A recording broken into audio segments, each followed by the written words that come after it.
Olá pessoal, nossa aula de hoje é sobre o famoso algoritmo da busca binária, tá? Então acredito que todos vocês aí já devem ter visto o algoritmo de busca binária lá em Alg 1, né? E assim, a questão da busca binária é que a gente está assumindo, né, para fazer a busca de um certo elemento dentro de um vetor, a gente está assumindo que esse vetor está ordenado. Então, na aula passada, a gente trabalhou já com um algoritmo que assumia que a entrada estava ordenada. Porém, no pior caso, tanto no melhor quanto no pior caso, mesmo assumindo que o vetor está ordenado, se a gente vai buscando sequencialmente, a gente não tem ganho, tá? No melhor e no pior caso. Né? Talvez num caso médio aí, alguma coisa ou mais experimental, né, a gente ganhe. Mas no pior caso, por exemplo, que é bastante importante aí no estudo da computação, a gente não ganha. E na busca binária que a gente vai ver hoje, a gente ganha bastante, mesmo no pior caso.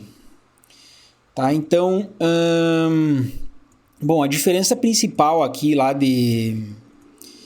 que foi visto já em algoritmos 1 aqui é que primeiro a gente vai trabalhar com o algoritmo recursivo aqui, tá? Que é uma ideia bem bacana, inclusive aqui, trabalhar a busca binária de maneira recursiva. E depois, obviamente, a gente vai fazer a análise, né? Contando aí algum critério que a gente determina lá pro custo do algoritmo, né? O recurso computacional, tá? Ok. Então, lembrando aqui, tá? A minha busca, o problema que eu quero resolver, qual que é o problema computacional? Tá aqui, tá? Então a entrada é XVAB, onde X é um valor, né, um número, e VAB é um vetor que a gente tem que assumir, né, que ele está ordenado, que a gente já recebe ele ordenado.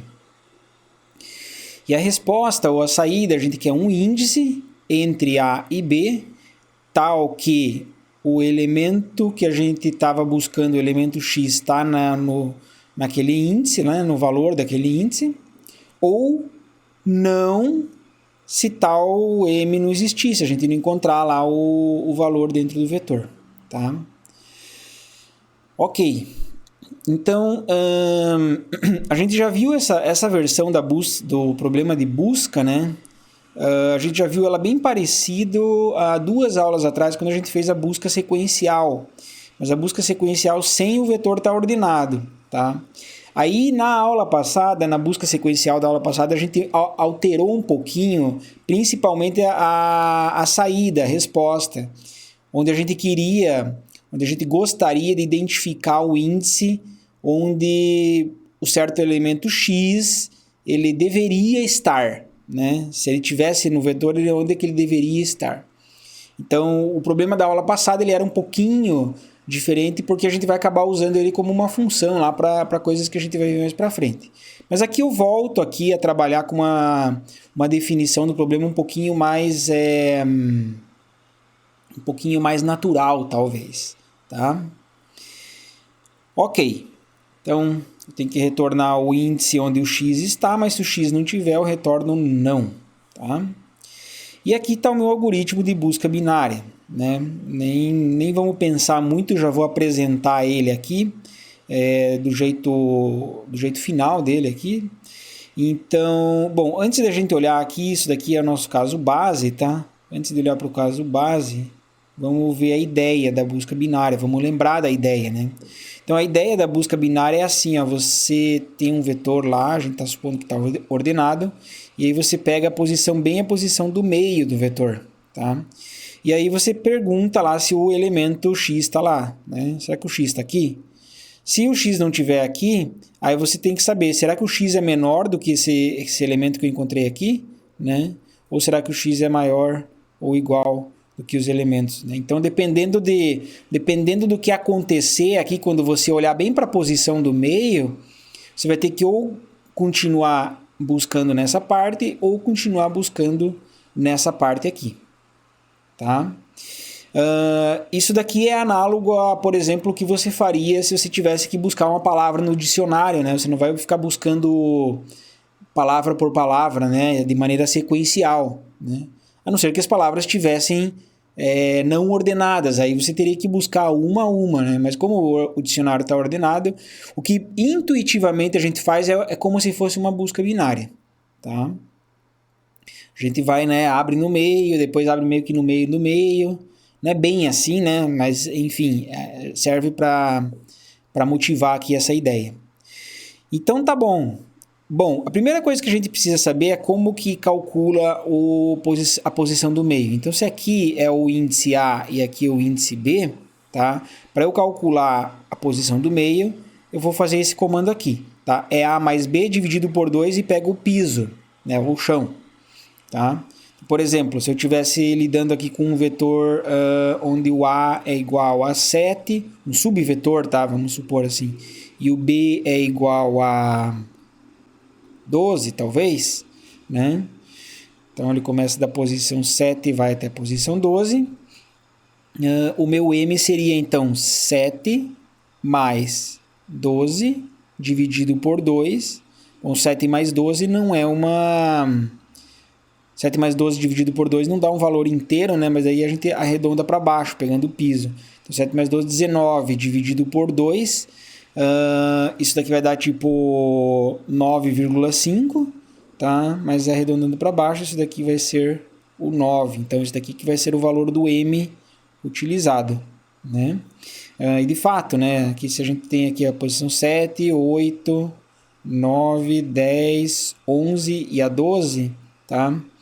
Dá para você supor que o 9 seria a posição do meio. Claro que aqui a gente não separa em partes exatamente iguais, né? Que eu fiquei com 2 de um lado e 3 do outro. Mas enfim, é como se fosse o meio, né? Se eu for para lá, se eu for uma posição para lá também não vai adiantar muita coisa. Eu vou ficar com 3 de um lado e 2 do outro, tá? Essa situação aqui ela fica um pouquinho melhor se a gente estiver trabalhando com... Porque aqui, ó, o vetor tem tamanho par, né? Do 7 até o 12 eu tenho 6 posições. Se estiver pegando um vetor de tamanho ímpar, por exemplo, um vetor de tamanho 5, aqui, vamos supor que aqui o meu A é igual a, sei lá, 3, vai ter 4, 5, 6 e o B é igual a 7. Aí o meu M calculado, ele vai ser o quê? Ele vai ser 3 mais 7 dividido por 2, pego o piso, né? Nem preciso pegar o piso, porque quando eu somar 3 com 7, isso daqui vai dar 10 dividido por 2, dá 5, certinho, né? Então, o M é o 5.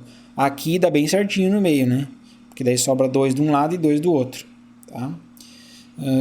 Então, às vezes não dá bem certinho no meio, às vezes dá certinho no meio. A gente vai... Até que essa informação que eu acabei de falar aqui, ela vai ser importante um pouquinho mais para frente na aula de hoje. Muito bem. Calculei a posição do meio. E agora? Agora eu testo. Será que o x está lá no valor da posição do meio? Se tiver, beleza, tivemos sorte. Eu simplesmente devolvo aqui a posição M, tá? Agora, caso contrário, então lembra aqui que se ele devolveu aqui, né? Ele sai fora da função, então aqui já é o caso contrário, seria tipo um senão, um else. Caso contrário, se, else if, x menor do que v de m, então se o x for menor do que o valor de m, trabalhando nessa região aqui, ó, tá? Aí o que eu faço? Eu chamo novamente minha solução mágica aqui, recursiva, né? Que vai agora da posição A até a posição m-1, certo? Então, só apagar aqui um pouquinho para liberar espaço. O que a gente tem é o seguinte, a gente fez a chamada para essa parte aqui, ó, né? E essa parte ela vai da posição o A permanece, né? E ela vai até o m-1, tá? E aí você chama o problema, você chama a função que resolve o problema de maneira recursiva, né? E a gente devolve, inclusive, esse valor, né? Aquela história, se magicamente a função funciona, então a gente acaba devolvendo o que essa função funciona aqui. Agora, se eu vier para cá, isso daqui novamente é o caso contrário, né? Que é o if, else if, e aqui é else, tá? Porque se ele não sair fora por conta desse devolvo aqui, ele vai acabar saindo fora, ele vai acabar vindo para cá, tá? Aquele comportamento lá igual na linguagem C. Bom, o caso contrário é assim, né? Então, se não é nem a igualdade, se o x não é nem menor, então ele é o que ele é? Ele acaba sendo maior, né? Tá? Então, aqui nem é maior ou igual, aqui a gente está considerando maior só para facilitar, né? Então, eu vou ter que buscar o que agora na posição M mais 1 até a posição B. Por isso que eu faço a chamada de busca binária, posição M mais 1, até a posição B. Tá? Então, esse é o pseudocódigo aí recursivo da busca binária. É bem legal, eu acho assim um pseudocódigo até mais limpo, né, do que a versão iterativa. Tá? Bom, a gente esqueceu de falar da base aqui. A base é que assim, né? Você vai modificando aqui, né? Cada chamada aqui que você vai fazendo, você vai modificando os índices. Você vai calcular uma posição de meio, né? Em algum momento, esses índices eles vão se apertando, né? Porque eles começam primeiro do A e do B originais. Aí você vai pegando uma metade da metade, uma metade da metade, e acaba que em algum momento esses valores aqui eles, né, cruzam. Né? Normalmente a gente está acostumado a trabalhar com valores que são onde o A é menor ou igual do que o B. Mas se acontecer o contrário, significa que você está trabalhando já com um vetor que não tem tamanho, né? Tamanho é zero ou menos do que zero, se é que isso faz sentido. E aí, se você estiver trabalhando com esse tipo de índice aqui, quando eles se cruzarem ali, aí você devolve não, porque você acabou não encontrando o elemento, tá? Bom, vamos ver aqui a questão de alguns exemplos de execução, tá? Então, no primeiro exemplo, eu de fato acabo encontrando um número e no segundo exemplo eu não vou encontrar um número, tá? Porque no primeiro exemplo eu vou executar para o 8 e o 8 a gente vê que ele está aqui no vetor. Agora, para o segundo exemplo, a gente vai executar para o 20 e o 20 ele vai acabar devolvendo não aqui, certo? Ok. Então, vamos fazer então para o primeiro exemplo aqui, tá? Para facilitar, eu vou chamar a busca binária de B, tá? Só para não ficar escrevendo toda hora a busca binária.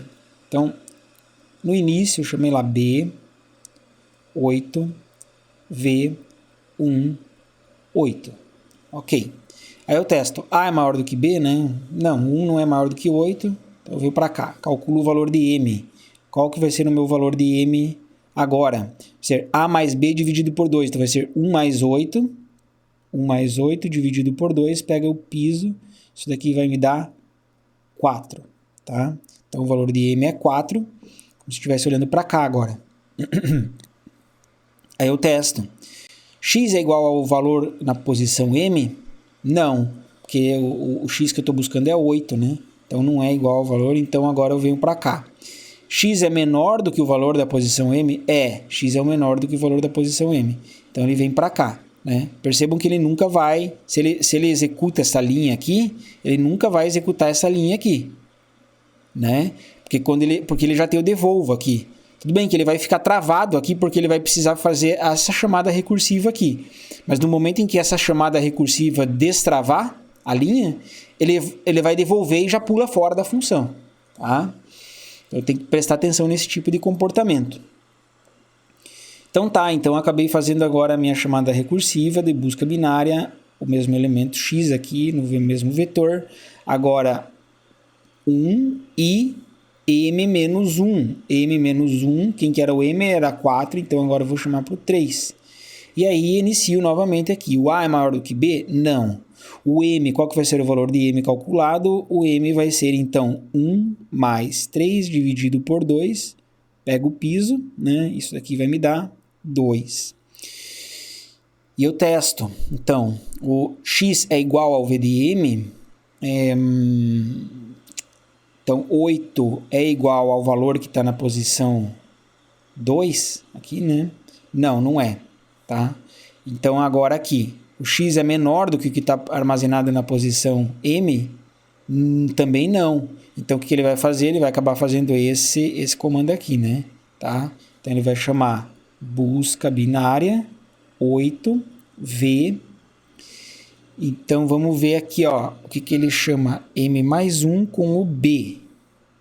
M mais 1, o M que a gente calculou agora é 2, então M mais 1 vai ser 3. E o B, quem que é o B? Bom, o B é relativo a essa chamada recursiva, não a chamada anterior, né? Então, vai ser 3, 3, certo? E aí ele reinicia aqui a função, né? Busca binária. Ele testa A é maior do que B?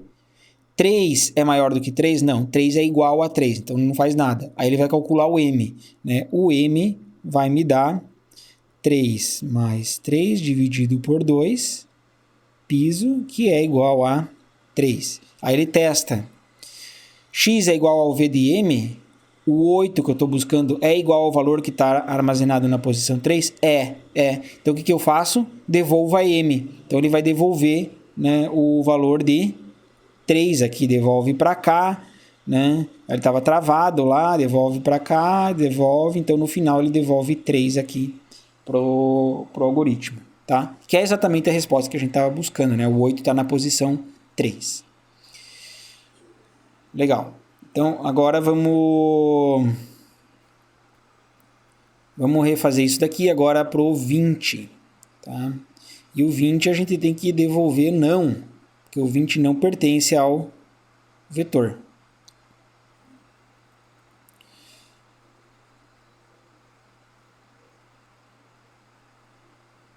Vou apagar tudo aqui. Tem um quadro limpo. Muito bem. Então eu chamei lá busca 20 V 1 8. A maior do que B? Não. Então eu vou calcular M. Quem que é M? M vai ser 1 mais 8 dividido por 2. Pega o piso, isso daqui é igual a 4. Agora eu testo. O X é igual ao valor que está armazenado na posição 4? Não. Então o que eu faço? O X é menor do que o que está armazenado na posição 4? Também não. Então ele vem para cá. Ele vai chamar busca binária 20 V M mais 1, que é 5, e B, que é 8. Legal. Estou trabalhando agora só nessa parte aqui do vetor, né? A maior do que B? Não. M, vamos calcular o M. O M vai ser calculado como? A, quem que é o A? É o 5. Quem que é o B? É o 8. Dividido por 2. Então, isso daqui vai me dar 13, dividido por 2, que dá 6, né?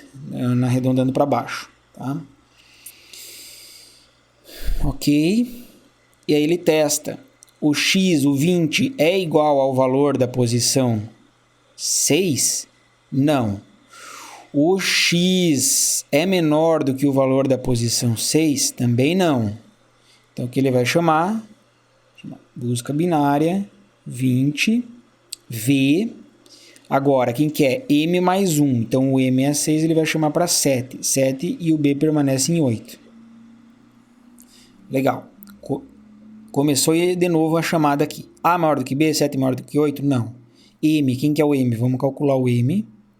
Tá, o M vai ser, então, 7 mais 8 dividido por 2.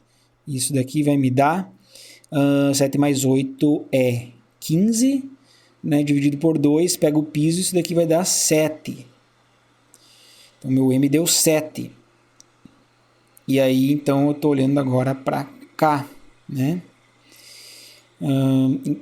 Percebam que nessa chamada aqui, né? Eu estou trabalhando agora nessa parte aqui do 7 até o 8. Nessa parte, esse subvetor aqui. Então, 7 vai ser o meu M. Não é exatamente um meio, né? Ele está na ponta, mas como só tem 2 elementos, é isso que ele faz. Ele calcula o 7 aqui. E aí, ele vai perguntar. O 20, que é o elemento que eu estou buscando, é igual ao valor que está armazenado na posição 7? Não. O 20 é menor do que o que está armazenado na posição 7? É, porque o que está armazenado na posição 7 é 23. Então, ele vai fazer essa chamada agora aqui, ó, que vai ser o busca binária 20 no vetor V. Agora, A, Quem que é a A? O A dessa vez aqui que vai permanecer é o 7. E o M menos 1. M era 7, M menos 1 então vai ser 6. Tá? E agora a gente vai cair na base, porque quando reiniciar aqui a nova chamada, eu vou perguntar, o A é maior do que B? O A é maior do que B, sim. Tá? O 7 é maior do que 6. Então o que acontece? Ele devolve não aqui. E aí devolve não aqui, ele vai acabar devolvendo recursivamente para cada uma dessas chamadas, até chegar na chamada principal aqui devolvendo não, tá? Então, exatamente isso é a forma que a busca binária, agora eu acabei de ver que aqui está escrito busca binária, né? Tá errado. O jeito que a forma que a busca binária funciona quando você no primeiro exemplo encontra um elemento e no segundo exemplo quando você não encontra o elemento, tá? Bom, o próximo passo que a gente vai fazer aí no vídeo seguinte é fazer a análise do algoritmo da busca binária, ok?